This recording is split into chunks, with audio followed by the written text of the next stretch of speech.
tout d'abord, merci beaucoup d'être venu. Merci beaucoup de vous intéresser à un de ces sujets. Donc, les territoires face au défi des talents singuliers dans les écoles. C'est une question que l'on soulève d'autant plus, de plus en plus dans notre société. Donc, j'ai la chance d'être entourée de Henri Dahan, qui est le directeur pédagogique de l'école des domaines du possible. Un nom qu'il va falloir nous expliquer quand même. Parce qu'on pense que tout est possible, mais comment? C'est ça la question.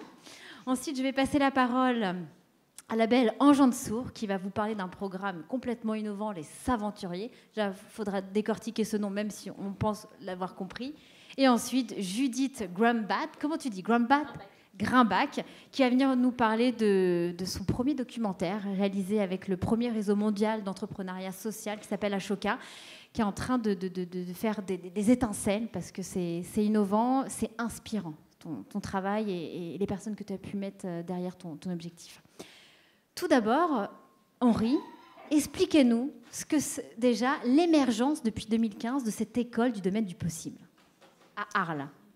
Bonjour à tous. Alors d'abord, direct à la première question, l'école domaine du possible, tout est possible.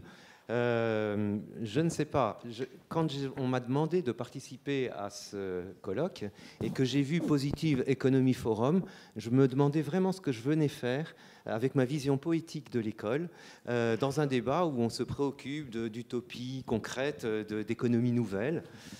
Et je suis arrivé dans ce lieu, j'ai d'abord été émerveillé par la beauté de l'espace.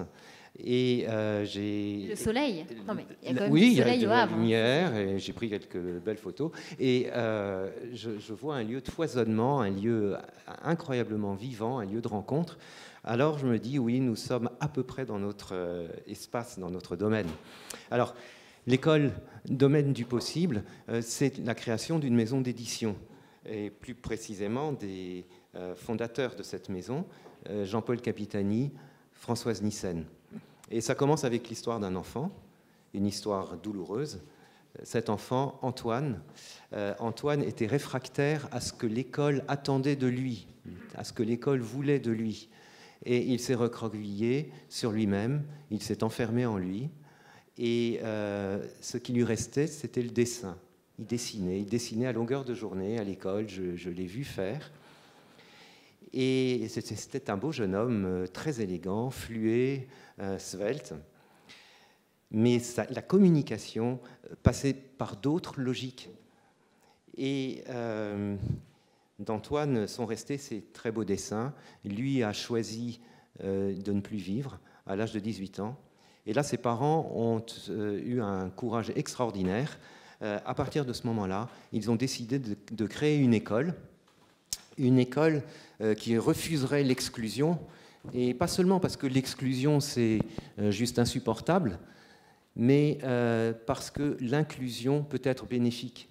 L'inclusion, ça veut dire accueillir des enfants qui sont autrement, qui n'ont pas les logiques de pensée auxquelles on voudrait les asservir pour continuer à construire la société d'hier.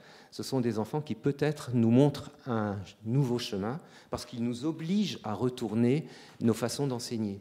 Ils nous obligent à être des passeurs de quelque chose que nous ne connaissons pas encore. Et je crois que c'était forcément inhérent à ce que sont Françoise et Jean-Paul en tant qu'éditeurs. En découvrant cette maison d'édition, j'ai été touché par la façon dont ils envisagent la relation à l'auteur. Comment ils vous l'ont présenté, voilà, sa création, Voilà, alors donc, oui, je viens à ça, mais je pense que c'est intéressant que je dise un tout petit mot de ce que c'est que être auteur pour des éditeurs. Et ça parle de l'école. Les auteurs arrivent avec quelque chose à dire, et ils le disent d'une façon singulière. Et c'est ça qui intéresse l'éditeur. Ils sentent une pépite. Mais maintenant, ils lisent attentivement, ils écoutent, et ils disent voilà ce que je lis, voilà ce que j'entends, voilà ce que je comprends. Et l'auteur dit ah non, pas du tout, c'est pas ça, c'est pas ce que j'ai voulu. Alors, ok, travaillez, avancez. Et progressivement, ils réussissent à mettre au monde ce que l'auteur voudrait vraiment exprimer, voudrait vraiment transmettre. Et je pense que le métier d'enseignant, c'est un peu le même. C'est la seule différence, c'est qu'il a devant lui des enfants qui sont tous une pépite, chacun dans leur domaine. Il s'agit simplement de trouver le moyen de mettre leur talent au monde. Et c'est ce que donc, nous avons voulu faire. Alors pour ça, maintenant j'arrive à l'acte de création. Jean-Paul et Françoise, donc 6 mois après le départ d'Antoine, rassemblent un certain nombre de personnes qui viennent de différentes pédagogies, qu'elles soient une méthode reconnue ou qu'elle ne représente aucune méthode. La dernière école où avait été Antoine, qui est une école de recherche pragmatique, simplement aux États-Unis.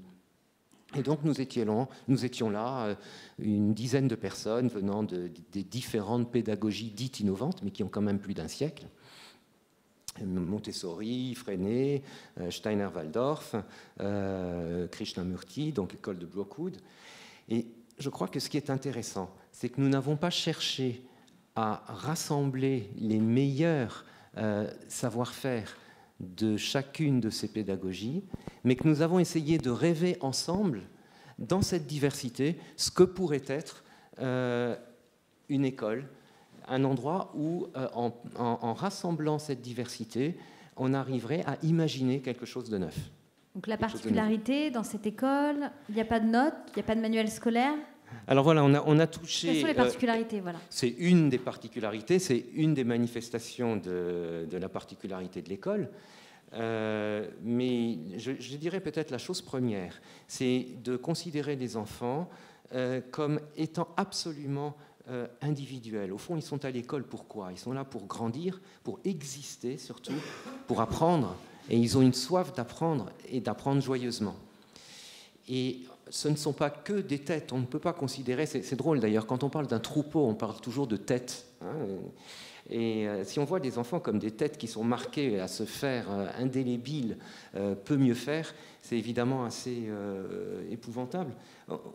On a voulu se dire, non, chaque enfant a une sensibilité, chaque enfant a une habileté à développer, et chaque enfant peut apprendre à penser de diverses manières, chaque enfant a à apprendre à rencontrer l'autre.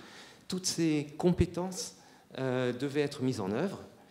Et on a eu un premier colloque, en fait, en 2013 ou 2014, je ne sais plus, qui s'appelait « L'art pour sauver le monde ». Et à cette occasion-là, on avait l'artiste Pistoletto, qui défendait son symbole du troisième paradis, qui a été posé sur l'église, parce que l'école, le domaine du possible, à l'origine, c'était une église. Avant, c'était même un temple romain. On était à l'intérieur d'Arles, dans la ville, 30 enfants. Et le symbole du troisième paradis, c'est un 8 à 3 boucles, qui est le je, le tu et le nous. Et nous nous sommes retrouvés dans cette pensée d'Abdenour Bidar qui dit finalement la tâche pour transformer quelque chose, peut-être pour tenter de transformer quelque chose dans le monde, c'est de trouver le lien à soi-même, le lien à l'autre, le lien au monde. Et c'est comme ça qu'il publie ce livre qu'il appelle Les Tisserands pour comment est-ce qu'il dit ça, pour réparer le tissu, comment est-ce qu'il dit, le tissu, alors je ne sais plus le mot exact, abîmé du monde, mais c'est plus fort que ça. Voilà le titre de ce livre. Donc être des tisseurs pour essayer tisseurs de ces 3 relations. Et ces 3 relations sont déclinées à l'école dans essentiellement 3 domaines, j'aurais envie de dire 3 piliers. L'un, c'est celui de l'art comme matière fondamentale et l'art présent aussi dans les matières académiques. Ça, c'est pour le lien à soi. La culture des langues étrangères. Et la culture des langues étrangères, ce n'est pas donner des cours de langue le plus tôt possible, mais c'est que l'école soit un lieu cosmopolite, un lieu de rencontre avec l'autre, avec l'altérité. J'en dirai encore un mot si on a le temps. Combien vous avez d'élèves ? Et puis ensuite, 3e chose, quand même, l'agriculture, c'est-à-dire le lien à la terre, le lien au monde. Alors, combien d'élèves ? On fait du jardinage. On fait du jardinage. Combien vous avez d'élèves ? Alors, 140 élèves de la maternelle au lycée cette année. Nous avions commencé avec 30 il y a 2 ans. Donc, nous sommes dans la 3e année. L'idée, c'était de commencer avec des collégiens. On voulait que les enfants soient engagés, construisent l'école avec nous. Donc on s'était dit, allez, 10-12 ans, on n'est pas encore dans les tempêtes hormonales de l'adolescence, on n'est plus dans la protection du tout petit qui va apprendre en regardant les adultes faire, mais on commence à construire des projets ensemble. Et oui, il faudra peut-être que je vous raconte une anecdote, mais on a l'impression qu'on s'est trompé. On aurait dû commencer par le début. Ça a été difficile. Les jeunes collégiens sont arrivés terriblement méfiants, craignant le regard de l'autre. Ils étaient surtout préoccupés de leur apparence. Ils n'osaient pas poser une question.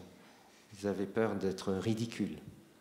Et nous avons dû beaucoup réfléchir à la façon dont on allait transformer ça.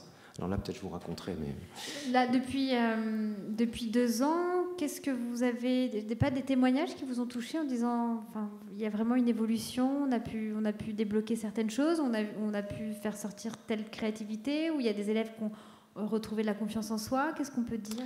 Alors oui, les meilleurs témoignages, je crois que ce sont les élèves eux-mêmes et bien sûr les parents, c'est-à-dire qu'on voit entrer des enfants très joyeusement à l'école. Le matin, ils sont toujours accueillis par un professeur qui leur dit bonjour, et puis derrière, petite ardoise où est écrit le nom de celui qui a son anniversaire ce jour-là. Et cette attention particulière, tout simplement, le fait que chaque professeur puisse vraiment connaître chacun des élèves, par son prénom évidemment, s'intéresse à son histoire, que l'école soit un lieu où on a une biographie, un lieu de vie. Je pense que ça explique leur joie d'être là, tout simplement, aussi d'avoir des rythmes variés. Mais oui, les témoignages sont généralement favorables. Alors c'est important que je vous dise, parce que c'est finalement une expérience parmi d'autres, une expérience modeste. Et il y a eu un malentendu du fait que l'école commençait avec cette histoire d'Antoine. On a vu une école qui serait là pour accueillir tous les enfants qui présentent une énorme différence et qui se sont trouvés en difficulté là où ils étaient en souffrance, à la dérive. Et on a été extrêmement sollicités, évidemment, pour ça.